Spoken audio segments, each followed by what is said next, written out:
میں بڑا حیران، میں نے کہا 2 پل یہ آرام سے کر رہا ہے، تیسرے پہ آ کے یہ رک گیا ہے۔ ٹائم بھی اندھیرے کا تھا۔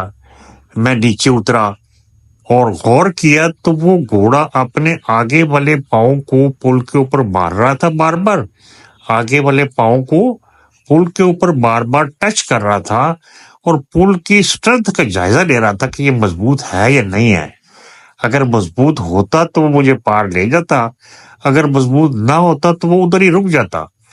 چونکہ وہ مضبوط نہیں تھا، میں نے بھرپور کوشش کی کہ میں اس کے اوپر بیٹھا بیٹھا اس کو پار لے جاؤں، لیکن وہ اپنی ٹانگوں سے چیک کرتا رہا۔ مجھے پار لے جانا کیا، وہ خود بھی پار نہ گیا اور ادھر رک گیا۔ پھر مجھے گھوڑے سے اتر کے اس کی راس پکڑنی پڑی، میں آگے اور وہ پیچھے، اور کبھی وہ آگے اور میں پیچھے۔ پھر ہم نے آہستہ آہستہ اس پل کے اوپر پاؤں رکھ کے بڑے پیار کے ساتھ اس کو کراس کیا، کیونکہ خطرہ تو ہر قدم پہ موجود تھا، اور اگر وہاں سے گر جاتے، سلپ ہو جاتے، تو پھر وہ نیچے 300 400 500 فٹ ڈاؤن نالے کے اندر پتہ بھی نہیں چلتا یہ گھوڑا اور یہ بندہ گئے کدھر ہے۔ ساتھیوں، اگر ہر پل کو میں اسی طرح ڈسکرائب کرتا رہا تو بات بہت لمبی ہو جائے گی، کیونکہ پل بھی کافی ہیں اور سپیڈ بھی سلو ہے اور ڈیٹیل بھی کافی ہے، تو میں بات لمبی نہیں کرنا چاہتا۔ ہم اسی طرح کبھی اوپر اور کبھی نیچے، کبھی گھوڑے کے اوپر بیٹھ کے اور کبھی اس کے ساتھ پیدل چل کے پل عبور کرتے رہے، اور فائنلی ہم اپنی پوسٹ پہ پہنچ گئے۔ اس وقت تقریباً دن چڑھ چکا تھا، اذان ہو چکی تھی اور ہمارے پوسٹ والے نماز پڑھ چکے تھے، لیکن فوجیوں کو دیکھیے کہ جدھر جاتے ہیں جنگل میں منگل کر لیتے ہیں، جنگل کے اندر منگل کر لیتے ہیں، بلکہ منگل بھی نہیں، یہ بدھ اور جمعرات بھی کر لیتے ہیں۔ انہوں نے ادھر ہمارا بہترین ناشتہ تیار کیا ہوا، وہ چنا چاول اور وہ ٹن فروٹ، قیمہ، چائے، جی ڈپٹی صاحب آ رہے ہیں، سی او صاحب آ رہے ہیں، یہ گراؤنڈ سیٹیں لگی ہوئی ہیں۔ تو ہم تھکے ہارے، رات پوری ہم نے گھوڑوں پہ سفر کیا ہوا تھا، تو میں یہ تو نہیں کہوں گا تھکے ہارے، بلکہ ذاتی طور پہ تو میں نے انجوائے کیا اس سفر کو۔ تھوڑی سی دہشت بھی تھی، تھوڑا سا ڈر بھی تھا، تھوڑا سا پرانا تجربہ بھی تھا، تھوڑی خوشی بھی تھی کہ ہم بڑے دلیر لوگ ہیں اور جا رہے ہیں، اور اوپر سے اوپر جا رہے ہیں۔ اس کی بلندی جس پوسٹ پہ ہم نے جانا تھا تقریباً 15 اور 16 ہزار فٹ تھی، اور اوپر ہمارے چند ایک آدمی تھے، اگر مجھے صحیح یاد پڑتا ہے تو تقریباً 15 کے قریب آدمی تھے۔ ایک آفسر تھا، ایک جونیئر کمیشنر آفسر تھا، اور ساتھ اس کے جوان تھے۔ انہوں نے بڑی آؤ بھگت کی، ویلکم کیا، بیٹھے، اور پھر جس ناشتے کا ہم نے ذکر کیا، یہ ناشتہ ہم نے کیا۔ ابھی تھا معاملہ آگے کا، اس پوسٹ پہ اور اس سے آگے گیونگ لا پہ کافی گڑبڑ ہو چکی تھی پچھلے دنوں، کافی لوگ ان کے بھی مارے گئے تھے، دشمن کے بھی، انڈینز کے بھی۔ ہمیں انٹرسیپشن سے خبریں ملتی رہتی تھی، اور ہمارے پوسٹوں کے اوپر بھی کافی ہیوی مارٹر کی اور آرٹلری کی فائرنگ ہوئی تھی، اور ہمارے لوگ بھی زخمی بھی ہوئے تھے، اور مجھے اچھی طرح یاد پڑتا ہے شہید بھی ہوئے تھے۔ اسی لیے مجھے اور سیو دونوں کو خود جا کے حالات کا جائزہ لینا ضروری ہو گیا تھا۔ تو یہ تو اس پوسٹ کے حالات تھے، اور گیونگ لا جو تھا، گیونگ لا پورے سیچن گلیشیئر کے اندر سب سے مشکل اگر میں نہ کہوں مشکل تو سیالہ سیکٹر تھا۔ بہرحال یہ خطرناک بہت تھا، ادھر بہت زیادہ فائرنگ وغیرہ ہوتی تھی، اور یہ ڈیفیکلٹ بھی بڑا تھا، اس کی چڑھائی بڑی مشکل تھی۔ تو ساتھیوں، پھر جب پوسٹ پہ پہنچ گئے، میں بھی اور شاہد اللہ بیگ صاحب بھی اور ہمارے دونوں گھوڑے بھی، تو ہم ریسٹ کی پوزیشن میں چلے گئے اور بریفنگ لینی شروع کر دی کہ یہ ہمیں بتائیں کہ یہ معاملہ کس طرح ہوا اور کس طرح آگے بڑھنا ہے۔ فی الحال میں یہاں تک رکھوں گا کیونکہ بات لمبی ہو گئی ہے۔ انشاءاللہ تعالی جلد حاضر ہوں گا۔ فی امان اللہ۔ اللہ حافظ. کرنل ریٹائرڈ اختر مجید, جون 2025, لاہور.